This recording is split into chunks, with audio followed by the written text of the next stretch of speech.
Bismillahirrahmanirrahim. Assalamualaikum warahmatullahi ta'ala wabarakatuh. Alhamdulillahi rabbil alamin. Wabihi nasta'in wala umuri dunya waddin. Wassalatu wassalamu ala ashrafil anbiya wal mursalin wa ala alihi wassahbihi ajmain. Amma ba'du.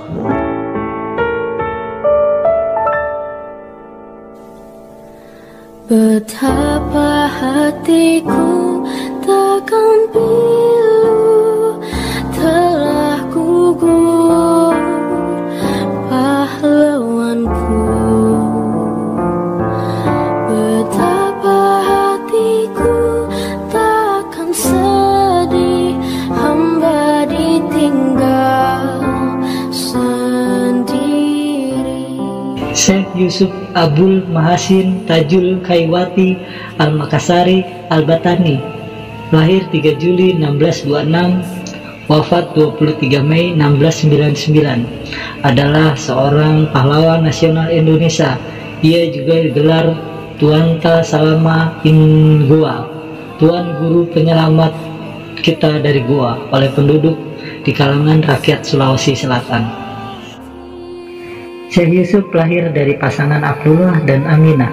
Ketika lahir ia dinamakan Abadin Tadiah Yosef atau Muhammad Yusuf, suatu nama yang diberikan oleh Sultan Alauddin, penguasa sejak 1593 dan wafat 15 Juni 1639. Penguasa Goa pertama yang muslim, Raja Goa, yang juga adalah kerabat ibu Syekh Yusuf. Pendidikan agama diperoleh sejak berusia 15 tahun di Cikeong dari Daeng Ri Tasamak, guru kerajaan Goa. Syekh Yusuf juga berguru pada Said Ba'alawi bin Abdul Alawama Al-Lahir dan Said Jalaluddin Al-Aidid. Kembali dari Cikeong, Syekh Yusuf menikah dengan putri Sultan Goa. Lalu pada usia 18 tahun Syekh Yusuf pergi ke Banten dan Aceh. Di Banten ia bersahabat dengan Pangeran Surya atau Sultan Ageng Tirtayasa yang kelak menjadikan multi Kesultanan Banten. Di Aceh, Syekh Yusuf berguru kepada Syekh Nuruddin Arariri dan mendalami tarekat Qaridiyah. Pada tahun 1644, Syekh Yusuf menunaikan ibadah haji dan tinggal di Mekah untuk beberapa lama, di mana ia belajar ulama terkemuka di Mekah dan Madinah. Syekh Yusuf juga sempat mencari ilmu ke Yaman, berguru pada Syekh Abdullah Muhammad bin Abdul Al-Baki dan ke Damaskus untuk berguru pada Syekh Abdul Barakah Ayub bin Ahmad bin Ayub Al-Khawati Al-Quraisy. Syekh Yusuf juga mempelajari ilmu Islam sekitar 20 tahun di Timur Tengah. Ketika Sultan Goa mengalami kekalahan perang melawan Belanda, Syekh Yusuf pindah ke Banten dan diangkat menjadi mulvi di sana. Pada periode ini, Kesultanan Banten menjadi pusat pendidikan agama Islam, dan Syekh Yusuf memiliki murid dari berbagai daerah, termasuk 400 orang asal Makassar yang dipimpin oleh Ali Karaeng Bisai. Ketika pasukan Sultan Ageng dikalahkan Belanda tahun 1682, Syekh Yusuf ditangkap dan disingkirkan ke Sri Lanka pada bulan September 1684. Masa pembuangan di Sri Lanka, Syekh Yusuf tetap aktif menyebarkan agama Islam sehingga memiliki murid ratusan yang umumnya berasal dari Hindia Selatan. Salah satu ulama besar India, Syekh Ibrahim bin Imian, termasuk mereka yang berguru pada Syekh Yusuf. Melalui jamaah haji yang singgah di Sri Lanka, Syekh Yusuf masih dapat berkomunikasi dengan para pengikutnya di Nusantara, sehingga akhirnya oleh Belanda terdengar ia disingkirkan ke lokasi lain yang lebih jauh dari Celion, Sri Lanka, yaitu ke Afrika Selatan pada 22 Desember 1694. Di Afrika Selatan, Syekh Yusuf tetap berdakwah dan memiliki banyak pengikut.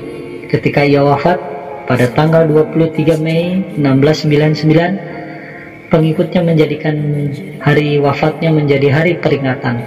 Bahkan Nelson Mandela, mantan Presiden Afrika Selatan, menyebutnya sebagai salah seorang putra Afrika terbaik.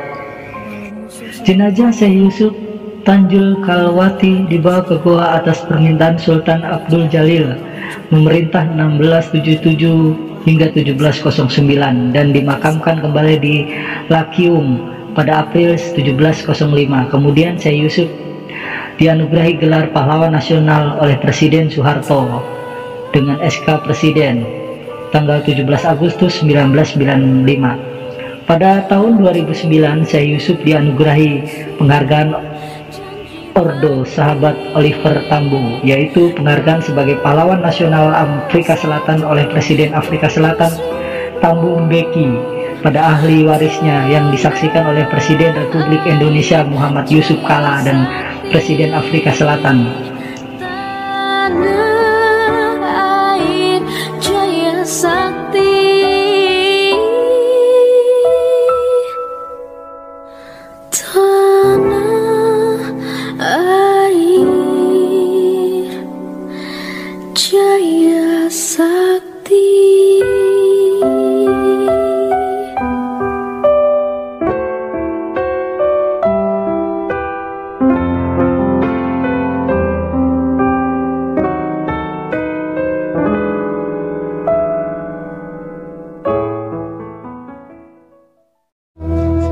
Doa adalah obat bagi jiwa yang hampa, pikiran yang bimbang, dan hati yang terluka.